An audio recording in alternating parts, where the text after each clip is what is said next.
Dushemu. Atas nama Bapa dan Putra dan Roh Kudus, amin. Shalom Aleichem bersama Mesiah. Selamat bertemu kembali saudara dengan saya Archimandrit Romo Daniel Biantoro, Ketua Umum dan pendiri dari Gereja Ortodoks Indonesia. Kita akan kembali kepada acara kita, yaitu menjawab pertanyaan-pertanyaan yang saudara sudah kirim kepada saya. Tapi sebelumnya tolong subscribe bagi yang saudara yang belum, dan jangan lupa untuk klik like-nya serta klik loncengnya, dan juga untuk share kepada teman-teman saudara sekalian. Kalau saudara ingin untuk belajar lebih lanjut dan ingin ada membuka perintisan di tempat saudara yang jauh dari kami atau dari cabang-cabang kami, saudara bisa menghubungi Romo Yakobus. Teleponnya ada di bawah ini. Ya, teleponnya ada di bawah. Minta bicarakan dengan dia bagaimana caranya supaya kami bisa mengirim orang untuk ke sana. Dan kalau saudara merasa untuk terbeban untuk membantu pelayanan kami, saudara bisa mengirimkan persembahan ke alamat bank account yang ada di bawah ini juga. Dan kalau saudara ingin mengunjungi tempat ibadah kami, tempat-tempat di mana kami ada, yang ada kaitannya dengan pelayanan saya, yaitu ada alamat di akhir daripada tiap video kami. Jadi kalau mau melihat alamat, jangan melihat kemana-mana. Nanti bukan dari kami itu nanti. Lihat yang ada di daftar kami, ya. Karena ada orang-orang yang tidak ada kaitannya dengan kami, akhirnya mengambil kesempatan memberikan alamat mereka dari. Saya ingatkan saudara, jangan bermain curang begitu. Ini pelayanan saya. Jangan diambil kesempatan untuk karena diarahkan ke tempat saudara yang tidak ikut bekerja. Ini kerjaan saya. Jadi saya ingatkan pada saudara, tolong bermain dengan etis dulu, ya, yang agak etis ya. Jangan mengambil pekerjaan orang. Ya. Jadi saudara yang ingin mengetahui alamat-alamat itu, saudara lihat di belakang. Kalau yang di belakang dari alamat itu tidak ada dan ada orang mengatakan pergilah ke sini, jangan dengarkan, itu bukan dari kami. Ya, terima kasih. Mari kita lanjutkan sekarang. Oke, pertanyaan ini sekarang kembali dari saudaraku yang kekasih dari Medan yang menggunakan nama Begu Ganjang, dan setiap kali saya membaca nama ini saya tertawa karena saya tahu artinya. Itu adalah roh hantu ya, semacam hantu dalam bahasa Batak. Pertanyaannya adalah, Romo, apa jawaban kita kalau Kristen dianggap zombie karena memakan dan minum darah Kristus atau Ekaristi? Mungkin orang ini tidak tahu istilahnya, saudara. Zombie itu artinya mayat, orang mati tapi bisa jalan. Itu namanya zombie.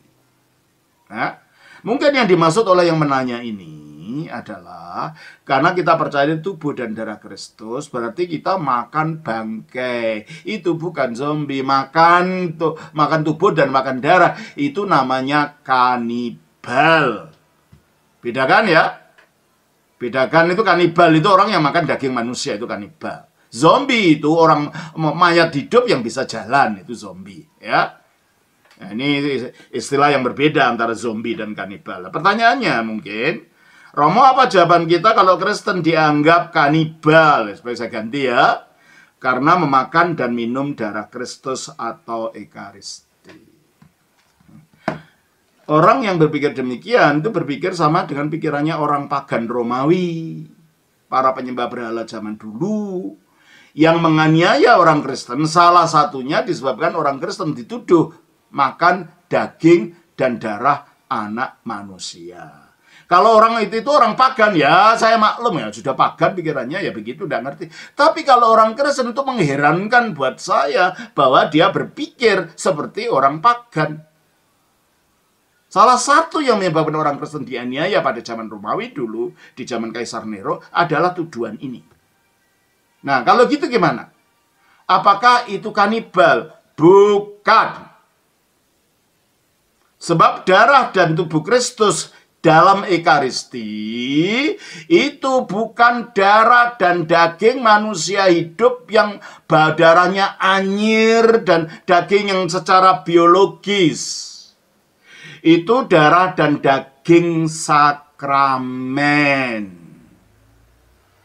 yang diciptakan oleh kuasa Roh Kudus menjadi penyataan dari tubuh dan darah Kristus, dari karya Kristus di atas salib yang sekali dan untuk selamanya, sekarang dinyatakan oleh Roh Kudus dalam wujud sakramental yang disebut sebagai tubuh dan darah, yang wujudnya adalah roti dan anggur. Ini bukan daging dan darah biologis. Ini adalah daging sakramental. Coba kita baca di dalam 1 Korintus pasal yang ke-10. 1 Korintus 10 ayat yang ke-17. Karena roti adalah satu. Roti adalah satu, kata Paulus. Maka kita sekalipun banyak adalah satu tubuh. Betul. Kita yang banyak menjadi satu tubuh karena rotinya satu. Kalau rotinya hara roti, maka kata-katanya roti adalah satu. Maka kita yang banyak jadi roti juga. Enggak.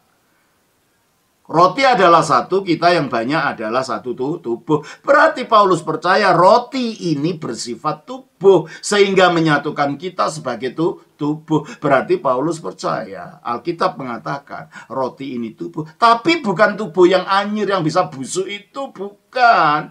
Ini tubuh sakramental. Nah, kalau saudara tidak tahu sakramen, itu adalah misteri. Apa yang kelihatan mata berbeda dengan apa yang terjadi secara rohani, dan itu dilakukan oleh Roh Kudus. Kalau dalam gereja ortodoks, setiap kali kami mengkonsekrasi, menguduskan roti dan anggur itu, ada doa. Namanya doa epiklesis, yaitu doa mohon turunnya Roh Kudus. Turunkanlah rohmu yang kudus itu, dan jadikanlah roti ini darah Kristusmu yang mulia, dan umat mengatakan amin. Dan apa yang ada dalam cawan ini, tubuh Kristusmu yang mulia, dan apa yang ada dalam cawan ini, darah Kristusmu yang mulia. Dan umat menjawab amin, amin, amin. Ubahkan itu dengan Roh Kudusmu. Berarti Roh Kudus itu dapat menjadikan roti dan anggur itu sebagai penghadiran dari tubuh dan darah Kristus yang telah mati sekali dan untuk selamanya dan tidak diulang itu, sehingga kita mengalami makna pengorbanan Kristus itu melalui sakramen ini yang telah diciptakan oleh Roh Kudus. Kalau saudara percaya Roh Kudus, dan kalau percaya saudara percaya bahwa ada kuasa. Kalau enggak, ya sebaiknya kita tidak bicara. Nah, oleh karena itu di dalam 1 Korintus pasal yang ke-11 ayat yang ke-25 dibacakan. Demikian juga ia mengambil cawan sesudah makan lalu berkata, cawan ini adalah perjanjian baru yang dimeteraikan oleh darahku. Terus? Perbuatlah ini setiap kali kamu meminumnya menjadi peringatan akan Peringatan itu bukan hanya kenang-kenangan, itu bahasa aslinya adalah anamnesis.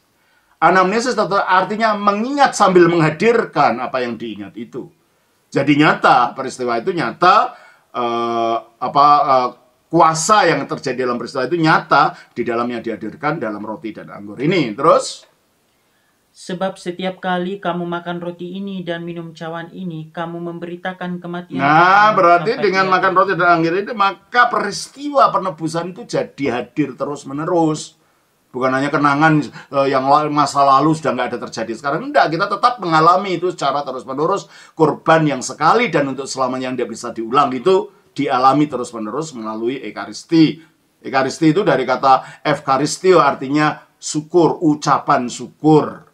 Jadi Ekaristi artinya korban ucapan syukur kepada Allah karena telah memberikan kita penebusan dengan turunnya firman-Nya itu untuk mati dan bangkit bagi kita, yang peristiwa itu kita alami melalui kita ambil bagian dalam tubuh dan darahnya. Ini tubuh dan darah sakramental, sekali lagi. Bukan tubuh dan darah biologis. Terus? Jadi barang siapa dengan cara yang tidak layak. Nah, kalau itu hanya lambang, kenapa pakai tidak layak segala? Makan saja seperti makan sayur asem gitu. Kenapa harus pakai tidak layak? Terus kan? Makan roti dan minum cawan Tuhan, ia berdosa terhadap tubuh dan Nah, darah kalau Tuhan. tidak layak, dia berdosa terhadap roti dan anggur. Enggak. berdosa terhadap tubuh dan darah Tuhan. Berarti kitab suci mengatakan roti dan anggur itu tubuh dan darah Tuhan. Sekali lagi, bukan tubuh biologis dan darah biologis, tetapi tubuh dan darah sakramental. Di mana kanibalnya gitu loh. Inilah yang membawa kita menyatu dengan tubuh Kristus yang sekarang mulia di surga itu. Jadi bukan kita menurunkan Kristus dari surga turun ke atas altar, bukan. Malah kita diangkat, disatukan dengan tubuh yang sekarang mulia. Sebab tubuhnya Kristus yang sekarang tidak lagi berwujud tubuh yang bisa busuk, yang bisa mati. Darahnya bukan lagi darah yang baunya anyir, tetapi menjadi tubuh yang mulia. Coba kita baca Filipi pasal 3, 20-21. Karena kewargaan kita adalah di dalam sorga, dan dari situ juga kita menantikan Tuhan Yesus Kristus sebagai Jadi ketika Tuhan Yesus Kristus di surga ya, sekarang kita nantikan terus. Yang akan mengubah tubuh kita yang hina ini sehingga serupa dengan tubuhnya yang Nah, mulia. di surga dia punya tubuh, tapi tubuhnya yang mulia, yang sudah bersinar, yang tidak bisa mati, yang tidak darahnya tidak berbau hanyir, yang tidak lagi bisa mengeluarkan kotoran-kotoran dari tubuh seperti tubuh kita sekarang. Dalam Ekaristi kita disatukan dengan tubuh itu. Mana kanibalnya? Malah kita disatukan dengan kemuliaan Allah gitu loh. Nah, kalau kita tidak percaya pada kuasa Allah, tidak percaya pada kuasa Roh Kudus, pikiran kita hanya pikiran duniawi saja, yaitu jadinya nanti jadi kayak orang pagan. Hati-hati Anda orang Kristen loh ya. Makanya dalam Ekaristi itu kita bukan kanibal, kita bukan zombie, dan Kristus mengatakan di dalam Yohanes pasal 6 ayat 56. Barang siapa makan dagingku dan minum darahku, ia tinggal di dalam aku dan aku di dalam dia. Dia tinggal dalam aku sekarang di mana? Di surga. Berarti melalui ambil bagian dalam tubuh dan darah Kristus secara sakramental dalam Ekaristi, dalam ibadah ucapan syukur ini, kita menyatu dengan tubuh Kristus yang sekarang mulia di surga. Inilah sarana penyatuan kita dengan Kristus, di samping firman, di samping ketaatan pada firman itu, di samping doa. Tapi ini yang menyatukan kita kepada Kristus. Jadi, Saudara Bego Ganjang, inilah jawaban yang dapat kami sampaikan terhadap orang-orang yang berpikir secara hanya menggunakan akal yang belum diterangi. Hanya menggunakan pengetahuan-pengetahuan secara logika yang tidak sesuai dengan apa yang diajarkan oleh kitab suci. Ya. Nah, kita melihat apa yang diajarkan kitab suci di situ. Terima kasih. Tuhan berkati. Sama Bapa dan Putra dan Roh Kudus. Amin.